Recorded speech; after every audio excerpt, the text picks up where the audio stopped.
비장하고도 엄한 어머니에게서 교육을 받은 홍서봉은 훗날 조선 중기의 문필에 뛰어난 문신이자 영의정을 지내는 훌륭한 재상이 되는데 오늘은 그에 대한 이야기입니다.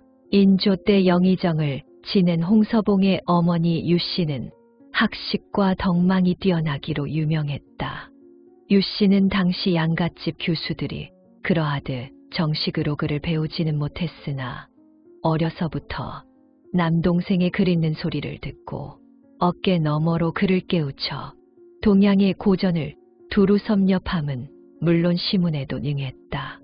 혼기가 찾아 당시 도승지로 있던 홍천민과 혼인을 한 유씨는 슬아의 아들 서봉을 두고 다복한 가정을 꾸렸으나 남편이 일찍 죽는 바람에 홀몸으로 서봉을 키우고 가르쳤다.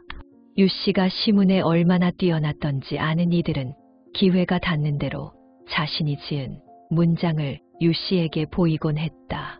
하루는 먼 친척 되는 이가 자신이 지은 시문을 가지고 유씨를 직접 찾아왔다. 그런데 시문 중에 이런 구절이 있었다.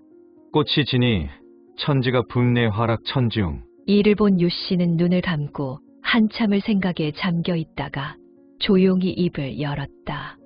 이 글귀대로라면 이 시문을 지은 이는 필경단명할 것입니다. 아니, 그게 무슨 말씀이시옵니까? 친척이 놀라 되묻자 유씨는 차근차근 설명해 나갔다.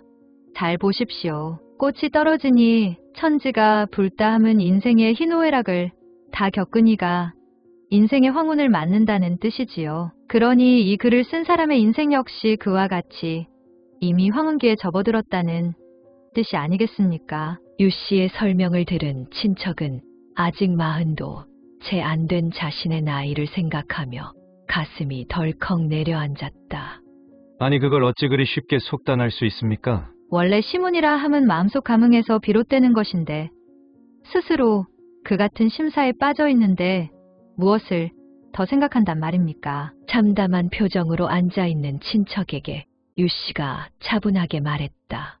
만약 저라면 떨어질 낙자 대신 일어날 발자를 쓰겠습니다. 일어날 발자라 함은 친척이 다시 묻자 유씨는 천천히 붓과 종이를 꺼내놓고 한자 한자 글씨를 써내려갔다.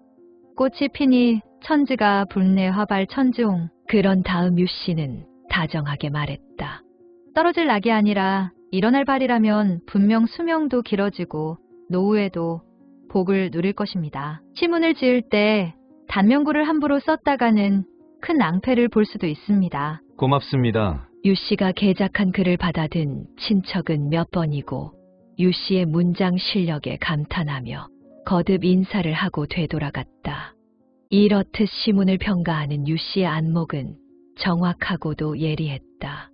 또한 그와 같은 유씨의 인물됨은 자식인 서봉의 글공부를 가르치는 데에서도 절묘하게 드러났다. 유씨는 서봉에게 직접 글공부를 가르쳤는데 서봉이 글을 낭송할 때면 언제나 중간에 발을 치고 그 소리를 경청했다. 한 번은 이를 이상하게 여긴 조카가 유씨에게 그 연유를 물었다. 큰어머님은 어째서 서봉이 글을 읽을 때면 꼭 발을 치시는 겁니까? 조카의 물음에 유씨는 잠시 밖을 살피더니 말했다. 지금 서봉이는 어디 있는 게냐? 예, 방금 들어오다가 대문 밖으로 나가는 것을 보았습니다. 조카의 말에 유씨는 자상한 어조로 말했다. 알고 싶으냐? 예, 큰어머님. 유씨는 인자한 미소를 띄우며 말했다. 그건 바로 서봉이가 내 자식인 까닭이다. 자식이 눈앞에서 그를 잘 깨우치면 세상 어느 부모가 기쁘지 않겠느냐? 그렇겠지요. 너도 알다시피 서봉이는 일찍 아버지를 여인 불쌍한 아이다. 그런데 어머니인 내가 하나뿐인 자식이라고 그저 위하기만 한다면 장차 서봉이의 앞날은 어찌 되겠느냐? 필경제 하나밖에 모르는 철부지가 되고 말 것이야. 유씨는 자신도 모르게 흐려지는 시야에 힘을 주며 말을 이었다. 너 이것이 뭔지 아느냐? 유씨는 방 한 구석에 놓인 비단 보따리를 가져왔다. 그것이 무엇입니까? 유씨는 아무 말 없이 비단 보따리를 풀었다. 아니, 회초리가 아닙니까? 놀라는 조카를 보며 유씨는 얘의 그 표정을 잃지 않고 대답했다.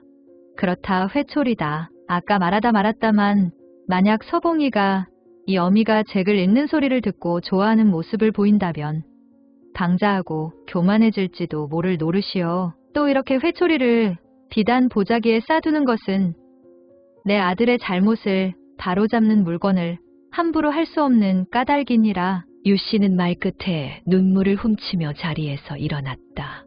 조카는 큰어머니의 깊은 속뜻을 그제야 알 것 같은지 무릎을 꿇은 채로 한참을 앉아 있었다. 이렇게 자식에 대한 유 씨의 훈육은 남달랐다. 유 씨는 아들 서봉이 장성할 때까지 비단 보따리에 싼 회초리를 방에서 치우지 않았고, 그런 어머니의 정성은 서봉을 마침내 정승의 반열에까지 오르게 한 밑거름이 되었던 것이다. 후일 유 씨의 수연 잔치가 있던 날, 인조 임금께서는 하사품을 내리시어 유 씨의 노고를 치하했으며 조정에 이름난 대신들 또한 대거 참석하여 유 씨의 공을 칭송했다.